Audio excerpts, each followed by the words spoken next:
Se vetingu s'ka mbaruar akoma. Po pasojat ku janë? Po ndëshkimi ku është? Thjesht i hoqëm këta ne dhe na kërcyen këtej.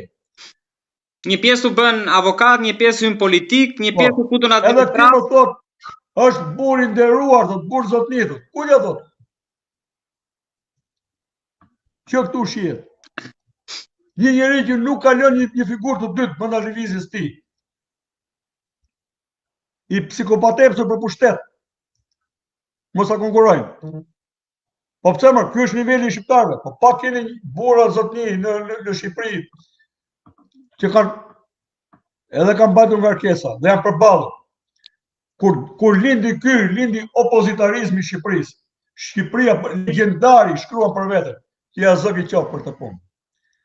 Pra njerëz tjerë duhen goditur që në vezë, si jam i sigurt nga loja që sot. Paterici qelbur dhe shpifur e Sali Berishës. Qoftë dhe Ramës. Edhe nuk i përgjigjet pyetjes çfarë do bëni ju nëse këta të dy forcat mbajnë nuk fitojnë. Fillon spërdridhe, po nëse shqiptarët neve, te shqiptarët e Karbon dhe ke ky. Po shqiptarët e gënjen. Dhe shfaq shqiptarët.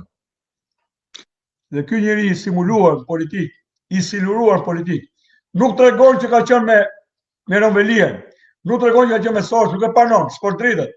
Se ngeli Sorosi për avokatinë e këtij, Kalamak kur ishte ky.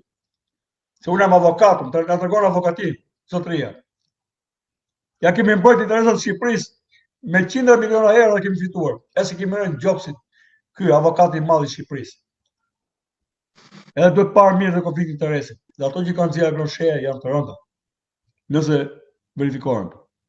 Po të paktën politikisht, nga ana programit, nga qasja, fare pa pranueshëm Bajat e bile deri në bezdisje.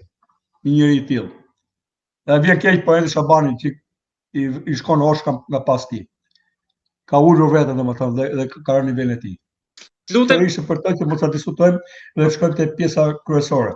Se nuk do të lëm të na rriten këta lapa-lapat të na dalin pastaj na bëhen si Berisha dhe Rama. Do ta mbyllim ne dikur këtë të ndarim, të bëjmë ndarje me të kaluarën. Nuk do të shkojmë drejt parimeve apo s'do shkojmë drejt parimeve? Do shkojmë ta bëjmë Shqipëri apo do plotësojmë egoizmat e tjerëve? Po nuk shkeli njeriu mbi veten, po nuk fitoj luftën me veten, nuk është i aftë ai person të luftoj për tjerë. Nga ana juridike kisha një merak për të më sqaruar, nëse mundesh, te kontrata që ka firmosur Berisha me Lacivitën. Në një pjesë të rasteve ai thotë që nuk është lobist, por duke mos qenë lobist, a e shmang mundësinë që kjo kontratë të mos deklarohet në Shtetet e Bashkuara edhe të mbetet enigmë? Tani unë di që kjo kontratë në mënyrë të pacip nuk është deklaruar në Shqipëri. Kemi fakte publike dhe Komisioni Qendror i Zgjedhjeve nuk e tret Berishën, dhe i thotë PD-n më prezanto kontratën. Edhe ne ta dimë. Kush nga gazetarët është njohur me të kontratë. Që këtu mbaron puna e Berishës. Ai mund ta paguaj si strateg fushate, por në vërtet parat i përdori për lobim. Unë kam gjithë drejtën e Zotit të dyshoj dhe mendoj që do jetë kështu. Pavarësisht se s'ka për t'i arritur. Raporti i Departamentit Shtetit lidhur me trafikin 25 mars i vë vullën Berishës, edhe Civitan sipër. Ka kjo kontratë, la Civitan do marrë ca para më tepër, Berishës do t'i hiqi ca para, i duhet një emblem, i duhet një frymarrje, domethënë pak oksigjen, të gënjej të tjerë dhe veten, se mashtruesit më të mëdhenj mashtrojnë veten në fund.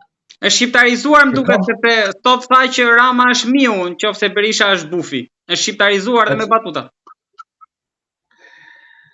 Tani nuk më interesojnë, tashu janë, për mua ashtu do të jenë. Të gjithë meritojnë nga një emër lidhur me Moçalin, ku janë vetë. Edhe ky është fund fare, ai bullari i madh, ky që hyn, edhe jep drejtim punë ky. A do flasin në emër të presidentit, në emër të senatit, në emër të kongresit, në emër të një departamenti shteti? Po mund ndikojnë ndoshta që për t'i nxjerrë një vizë që të shkojë para zgjedhjeve edhe me kandidimin e fushatës. Do dëgjoj çfarë them se unë po flas tjetër.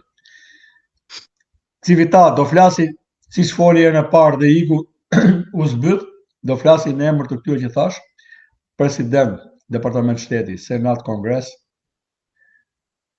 apo në një komiteti tjetër këtu, apo do flasin në emrin e vet, të kompanisë vet. Në prononcimin e dytë apo tretë ka folë në emër të vet.